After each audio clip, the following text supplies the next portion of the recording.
가끔 그런 생각을 합니다. 단풍이 좀 오래 가면 좋지 않을까. 겨울이 오면 단풍이 떨어지죠. 그리고 꽃이 아름답게 피면 그것이 또 떨어지지 않습니까? 굉장히 아름다워지고 나서 그 다음에 뭐가 있어요? 소멸이 있죠. 죽음이 있죠. 좀 구슬프지 않으십니까? 왜 아름다운 다음에 그런 것이 있어야 되는가? 겨울이 꼭 와야 되나요? 라는 생각을 할 때도 있어요. 굉장히 푸르르고 아름다웠던 나무나 꽃들도 겨울에 산에 가보면 어떻습니까? 앙상하게 삐쩍 마른 것처럼 좀 안타깝죠. 그러나 꽃이 떨어지지 않으면 나무는 살아갈 수 없습니다. 아름답게 꽃이 피었다가 떨어지는 것은 그 다음에 또 꽃을 피우기 위해서라는 거죠. 지금은 꽃이 떨어지는 아픔이 있지만 그래야만 살 수 있다는 거죠. 죽어야만 살 수 있는 것입니다. 우리들의 삶도 마찬가지예요. 인간의 삶을 보면 우리 몸 안에서도 그런 작용이 일어난다라고 하죠. 우리는 세포로 이루어져 있죠. 가끔 단세포라고 말하지만 혹시 단세포 계십니까? 인간은 단세포가 아니죠. 다세포 존재입니다. 60조 이상의 세포로 이루어져 있다고 합니다. 그런데 이 세포가 외상을 당하거나 또는 화상을 당하거나 그럴 때는 괴사에 이르기도 한데요. 세포도 죽는다는 거죠.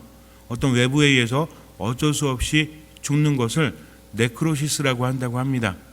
그런데 예전에는 세포가 죽임을 당하는 그런 것인 줄만 알았는데 요즘에 의학이 발달하다 보니까 세포가 스스로 죽는다는 것을 알게 되었다고 합니다. 당하는 죽음과 스스로 죽는 것이 있다는 거죠. 어떤 화상이라든지 상처라든지 이런 것들에 의해서 세포가 죽을 수도 있다. 이것을 네크로시스라고 한다. 그런데 스스로 자살을 선택하기도 한다는 거죠. 이것을 아포토시스라고 합니다. 기능을 다한 다음에 스스로 소멸한다고 합니다. 자꾸만 수축이 된대요. 그리고 양분을 제공받지 않고 사라진대요. 죽는 거죠. 그리고 나서 옆에 있는 식세포들에게 먹힌다고 합니다. 그럼 성분이 있을 거 아니에요? 이 성분들이 먹힌 다음에 다시 새로운 세포로 생성된다는 거죠. 어쨌든 중요한 건 뭐다? 세포가 타이에 의해서 죽임을 당할 수도 있지만 스스로 죽는 프로그램을 가지고 있다는 거죠. 이것을 세포의 자살, 또 아포토시스라고 하는데 우리가 생각하는 그런 자살이 아니라 기능을 다한 다음에 전체를 위해서 죽어가는 거죠. 이 세포가 죽지 않으면 그냥 아무런 기능도 하지 않은 채 번식만 하잖아요. 이걸 뭐라고 합니까? 암세포라고 하는 거예요. 그래서 암세포도 빨리 죽어야만 된다고 합니다. 우리 몸에서는 매일매일 암세포가 생겨난대요. 근데 이런 것들이 스스로 기능을 다했구나. 이제는 내가 재구실하지 못하는구나. 그러니까 이젠 죽어야 되겠다 하면서 스스로 사멸을 해야만, 그리고 식세포에게 먹혀야만 새롭게 될 수가 있는데 버티는 거죠. 양분을 꾸준히 먹으면서 나는 증식할 거야, 번식할 거야 하면서 점점 증식됩니다. 그러면 이게 뭐가 되는 거예요? 암세포가 되어서 재기능을 하지 못하는 세포들이 우리를 채우게 되면 우리는 어떻게 돼요?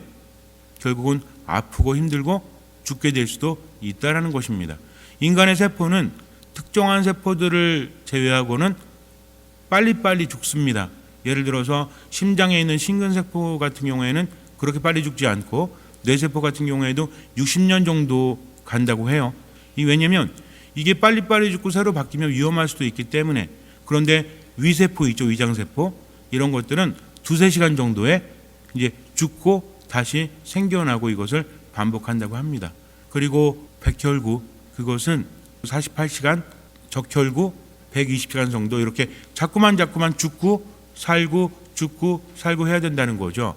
여기서 문제는 뭡니까? 안 죽고 버틴다라고 하면 어떻게 되는 거예요?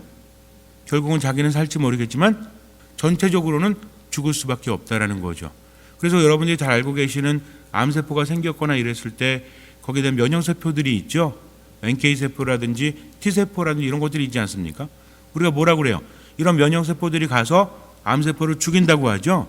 근데 막 이렇게 죽여가지고 잡아먹고 이런 것이 아니라 가서 그 안에 있는 자동 자살 프로그램 있죠. 이것을 켜준대요. 가서 이렇게 하는 거죠. 야, 암세포야. 네가 기능을 다 했으니, 너도 원래는 정상적인 세포였지만 이제 기능을 다 했으니까 이제 어떻게 된다? 이제 너는 갈 곳으로 돌아가야 한단다라고 알려주는 거라고 합니다. 그러면 얘가 이 안에 DNA 안에 그것이 우리가 태어날 때부터 세포 안에 그런 것들이 각인이 되어 있기 때문에 그래? 알았어. 이제 내가 죽을 때가 되었구나. 죽는다기보다는 언제가 되었다? 돌아갈 때가 되었구나. 왜? 기능을 다 이미 했고 아무런 기능도 없기 때문에 이제는 가야 되겠구나라고 해야 되는데 여기서 나는 살 거야 하면서 뻗당기면 심각해진다는 거죠. 결국은 죽어야만 살 수 있다라는 거죠. 여기서 중요한 것은 기능을 다했을 때는 스스로 죽음을 선택한다는 거죠. 죽음이라는 것은 무엇이 있다고 했습니까? 당하는 죽음이 있는가 하면 스스로 선택하는 죽음도 있다라는 거죠. 우리의 몸도 이렇게 신기하게 이루어져 있는데 우리의 삶은 과연 어떤가요? 일상적인 삶 안에서도 분명히 죽어야 될 때가 있죠. 죽는다는 것은 무엇입니까? 그냥 목숨을 끊는다 이것도 있지만 죽는다는 것은 많은 의미를 가지고 있죠. 우리 뭐라고 그래요? 성질 좀 죽여. 그러면 어떻게 해요? 알았어. 칼로 찌르는 거예요. 죽는다는 것은 무엇입니까? 참는다는 거죠. 죽는다는 것은 무엇입니까? 끊어 버린다는 것입니다. 예전에 나는 죽었고 이제 새로운 내가 세상을 살아갑니다 라고 말했을 때는 어떤 의미예요? 예전에 살아왔던 나를 죽이고 DNA를 복제해서 새로운 내가 살아가는 거예요? 어떤 의미입니까? 예전의 삶의 방식과는 전혀 다른 삶을 내가 살아가야 되겠다. 예전처럼 잘못 살지 아니하고 이제는 새롭게 살아가야 되겠다라는 것을 의미한다는 거죠. 죽음이라는 것은 이렇게 절단 그리고 이렇게 뭔가 누르는 것 그리고 참는 것을 의미합니다. 새롭게 살아가는 미래의 것을 의미하기도 한다는 거죠. 죽음이 있다면 여기서 뭐가 있는 거예요? 또 삶이 있다는 것입니다. 분명히 우리는 삶과 죽음에 대해서 그렇게 이야기하고 있다는 거죠. 단순히 죽음을 말하기 위해서가 아니라 새로운 삶을 위해서 필연적으로 거쳐야 될 것이 무엇이다? 이것이 죽음이라는 거죠. 우리가 습관을 바꿀 때도 어때요? 자꾸만 하려고 하는 게 있죠. 그래서 습관을 바꾼다는 것은 쉽습니까? 어렵습니까? 어렵죠. 예전의 습관을 새로운 습관으로 바꾸기 위해서는 죽어야지만 새롭게 날 수 있기 때문에 그래요. 다이어트도 그렇잖아요. 다이어트도 어때요? 그냥 우리가 살만 뺀다고 됩니까? 그럼 다시 어떻게 하려고 그래? 요요 현상이라고 하죠. 그래서 어떻게 해요? 여러분들이야 다이어트 할 필요가 없어가지고 잘 모르시겠지만 다시 돌아갑니다. 그러니까 내가 살을 뺀 상태에서 지속을 하지 않으면 다시 돌아갈 확률이 크다라는 거죠. 우리 몸이 인지할 때까지 습관이 생겨날 때까지 어떻게 해야 돼요? 참아야 되죠. 어떻게 해야 돼요? 끊어버려야 한다는 겁니다. 알코올에 중독이 되거나 또는 마약에 중독이 되거나 도박에 중독이 될 때도 마찬가지예요. 내가 자꾸만 살려고 하지만 이것을 어떻게 해야 됩니까? 참아야 돼요. 죽여야 됩니다. 죽음과 같은 그런 과정을 거쳐야 한다는 거죠. 죽음이라는 것은 아픈 겁니다. 죽음이라는 것은 힘든 거예요. 그렇기 때문에 뭔가 새로움으로 바뀌기 위해서는 힘들어야 되고 아파야 합니다. 한마디로 죽어야 한다는 거죠. 이 의미를 잘 깨달아야 됩니다. 예수님께서 우리에게 말씀하시죠. 나 때문에 제 목숨을 잃는 사람은 목숨을 얻을 것이다 라고 말씀하십니다. 그러면 어떤 목숨은 잃어버리는 거고 어떤 목숨은 얻는 거죠? 예수님께서 오늘 우리에게 하시는 말씀이 조금 어렵게 들릴 수도 있어요. 아버지나 어머니를 나보다 더 사랑하는 사람은 나에게 합당하지 않다. 아들이나 딸을 나보다 더 사랑하는 사람도 나에게 합당하지 않다. 제 십자가를 지고 나를 따르지 않는 사람도 나에게 합당하지 않다. 제 목숨을 얻으려는 사람 목숨을 잃을 것이요 나 때문에 제 목숨을 잃는 사람은 목숨을 얻을 것이다 라고 말씀을 하십니다. 즉 죽어야만 살 수 있다는 거죠. 잘 알아야 돼요. 어떤 것이 죽어야 되는 것이고 어떤 것이 살아야 되는지를 구분하지 못하면 안 된다는 거죠. 내 스스로가 목숨을 내어놓는 것은 당하는 죽음입니까? 아니면 선택하는 죽음입니까? 선택하는 죽음이라는 거죠. 알고 있어야 돼요. 우리가 뭔가를 할 때 스트레스를 받을 수 있죠. 이해하지도 못하고 원치도 않는데 자꾸만 억압받으면 어때요? 스트레스를 받아요. 그런데 분명히 알고 있다는 거죠. 내가 바뀌지 않으면 우리 가족이 힘들어지니까, 내가 바뀌지 않으면 내 인생이 앞으로 참담해지니까 힘들어도 내가 해야 되겠다라고 하면서 선택하는 것이 바로 그것이라는 겁니다. 태릉 선수촌에 가면 우리 국가대표 선수들이 열심히 운동하고 있죠? 운동하는 거 혹시 텔레비전 통해서 보셨어요? 진짜 힘들게 합니다. 그 사람들은 국가대표잖아요. 뽑힌 사람들이죠. 그럼에도 불구하고 어때요? 매 순간순간 시키지 않아도 열심히 한다는 거죠. 왜 그렇습니까? 심심해서? 지금은 힘들어도 뭐 하는 거예요? 올림픽이나 세계선수권대회에 나가기 위해서 뭐 하는 겁니까? 준비하는 거죠. 이런 고통은 무엇이에요? 스스로 선택하는 고통이라는 겁니다. 고통 없이는 분명히 그런 영광이 있을 수 없기 때문에 그래요. 세상은 어려운 겁니다. 세상은 힘든 겁니다. 그러나 중요한 것은 어렵고 힘들어도 그 끝이 무엇이어야 돼요? 죽음이 되면 안 된다는 거죠. 생명이 되어야 합니다. 희망이 있어야 한다는 겁니다. 우리도 마찬가지예요. 인생을 살아가면서 내가 지금 힘들고 괴로워도 나아질 거라는 희망이 있다면 이겨낼 수 있지만 그렇지 않으면 이겨낼 수 없다는 겁니다. 분명히 알아야 됩니다. 죽어야만 되는데 이 죽음은 어떤 죽음이다? 당하는 죽음이 아니라 스스로 기꺼이 선택하는 죽음이어야만 나는 생명으로 나아갈 수 있다는 거죠. 근데 예수님께서는 왜 아버지나 어머니, 가족들을 더 사랑하지 말라고 하십니까? 예수님께서 우리에게 뭐라고 하셨죠? 부모님을 공경하라고 하십니까? 아니면 공경하지 말라고 하십니까? 코르반, 그러니까 부모를 공경하지 않고 내가 예물을 바쳤습니다라고 하면서 코르반 규정을 지켰다라고 말하지 말라고 하죠. 하느님께서는 무엇을 보신다? 마음을 보신다. 그분이 바라시는 것은 자손이다라고 하십니다. 자기 형제들을 사랑하라고 하십니까? 사랑하지 말라고 하십니까? 사랑하라고 하시죠. 근데 오늘은 뭐라고 하세요? 나보다 더 사랑하는 사람은 나에게 합당하지 않다.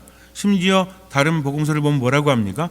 미워하지 않으면, 자기 자신마저 미워하지 않으면 내 제자가 될 수 없다라고 하십니다. 그럼 예수님께서 기분 좋을 때는 그래 사랑하세요 그러고 기분 나쁠 때는 미워해라 이러시는 거예요? 그게 아니라는 거죠. 마태복음 10장에 보면, 오늘 복음 바로 전에 보면 예수님 뭐라고 하십니까? 나는 세상에 평화를 주러 온 것이 아니라 칼을 주러 왔다라는 말씀을 하십니다. 착각하지 말라는 거죠. 내가 평화를 주러 온 줄로 생각하지 마라. 나는 뭘 주러 왔다? 칼을 주러 왔다고 하십니다. 근데 예수님께서는 또 뭐라고 하십니까? 제자들에게 평화가 너희와 함께, 내가 주는 평화는 세상이 주는 평화와 다르다라고 하십니다. 그럼 예수님께서는 우리에게 평화를 주시려고 하는 거예요? 아니면 안 주시려고 하는 거예요? 평화를 주려고 하시는 거죠. 근데 그 평화를 받기 위해서는 우선 뭘 받아야 돼요? 칼을 받아야 한다는 겁니다. 세속적인 평화가 아니라 하느님의 평화라는 거죠. 우리가 바라는 나만 점점 부를 축적하고 나만 내 이기심을 채우는 그런 평화가 아니라 하느님께 주시는 진정한 평화라는 겁니다. 우리가 배우지 않아도 인생을 살면서 느끼지 않습니까? 물론 아주 아이들이나 청년들은 아직 모를 수 있겠지만 어느 정도 나이가 들면 어떠세요? 많이 가졌기 때문에 행복합니까? 그럴 수 있죠. 많이 가지면 좋아요, 안 좋아요? 그것만으로 행복해요? 어쩜 마음이 공허하고 이게 아닌데 라는 생각을 하지 않습니까? 왜 그래요? 인간의 삶이라는 것은 정해져 있기 때문에 그래요. 몇만 년 살아가는 것이 아니라 길어야 몇 년이야?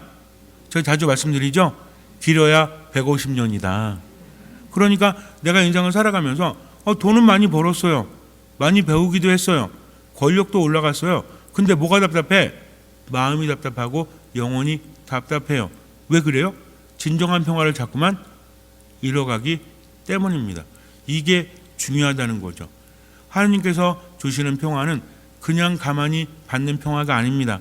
분명히 끊어버릴 걸 끊어버려야 한다는 거죠. 칼은 무엇입니까? 칼이라는 단어는 여러 가지를 의미하는데 칼은 뭐예요?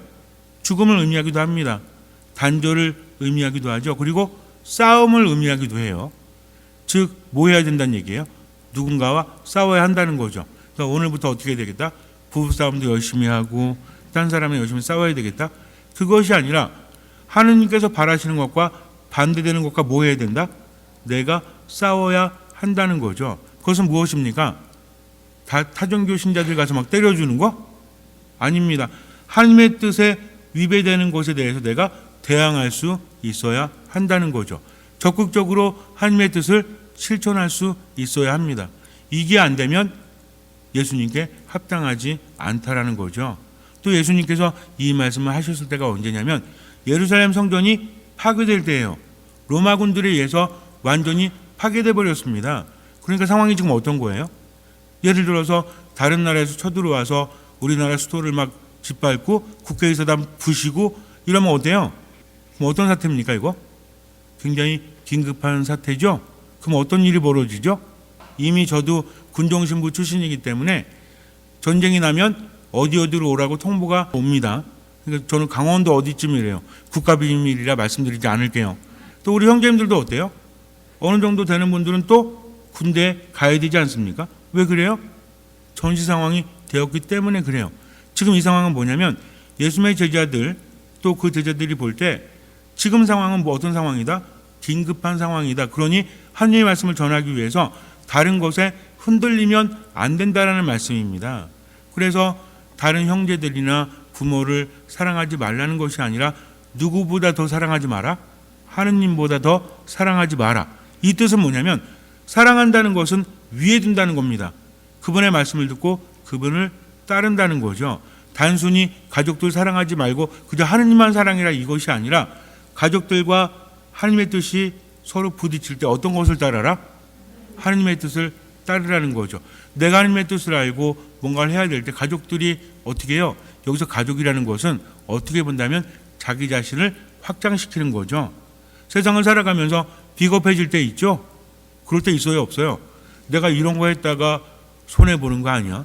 내가 이렇게 했다가 어떻게 되는 거 아니야? 생각할 거 얼마나 많은지 몰라요. 예를 들어서 아주 단순합니다. 지나가는데 지하철 이렇게 내려가는데 누가 쓰러져 있어요. 그럼 어떻게 해야 돼? 아유, 누가 도와주겠지. 귀찮은데. 내가 건드렸다가 괜히 요새 그렇잖아요. 물에 빠진 사람 꺼내놨더니 보따리 달래.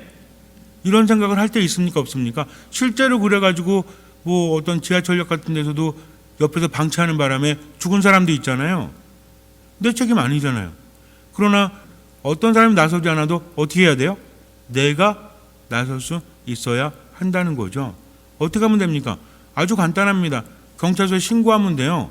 저도 제가 예전에 말씀드렸지만 여기 목감천 걸어가면서 뭐 주무시고 계신 분들, 근데 이건 좀 주무실 날씨도 아니고 그런 시간도 아닐 때가 있어요. 새벽에. 그러면은 경찰에 전화하면 한 2, 3분 내에 옵니다. 그리고 나서 이제 물어보면 되죠.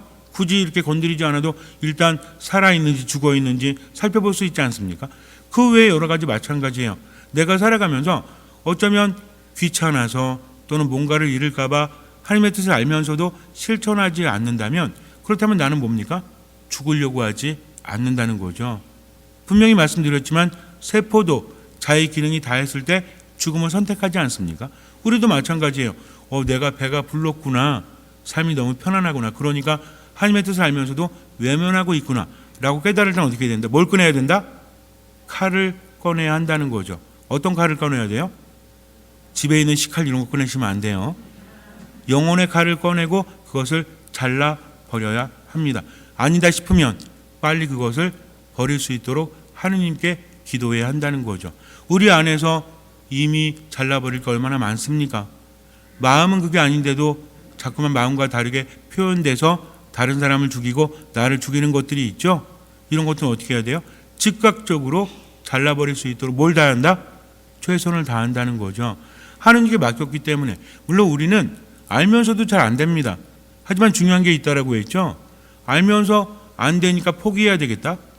그게 아니라 비록 나는 아무것도 할 수 없지만 주님께는 모든 것이 가능하니까 그분께 맡겨야 되겠다. 이게 신앙인의 자세라는 거죠. 그래서 오늘 복음을 묵상하면서 정말 중요한 것은 하나님의 뜻이 무엇이냐 하는 거죠. 그분의 뜻은 무엇입니까? 진정한 사랑, 진정한 평화라는 거죠. 어디 안에서? 내 삶 안에서. 그렇다면 하느님께 뭔가를 바라는 것뿐만 아니라 나를 통해서 무엇을 하실까 하면서 어떻게 하는 것? 귀를 기울이는 것. 이것이 그분의 제자가 해야 될 일입니다. 우리를 통해서 그분은 큰일을 하시기 때문에 그래요. 그래서 이제는 어떻게 해야 되겠다? 때가 되면 죽자. 그리고 다시 살자. 여기서 죽음은 무엇을 위한 것이다? 새로운 삶을 위한 것이라는 거죠. 내 안에 옛 것이 죽어야만 새로운 것이 다시 살 수 있기 때문에 그래요. 예수님의 말씀은 일맥상통하지 않습니까?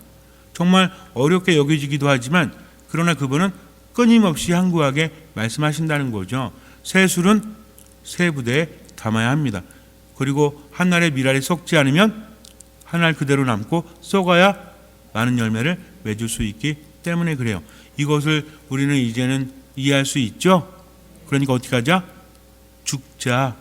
오늘 죽자. 오늘 다 죽으세요? 오늘 다 죽기 위해서 어디로 가야 돼? 도덕산으로? 아니죠. 내 마음 안에 들어가서 기능하지 못하는 것들을 이제는 과감히 내려놓을 수 있어야 합니다. 죽음은 무엇이다? 결단이다. 죽음은 무엇이다? 죽음은 인내하는 거다. 죽음은 무엇이다? 잘라버리는 거다. 그러나 나 혼자 할 수 없으니 어떻게 한다?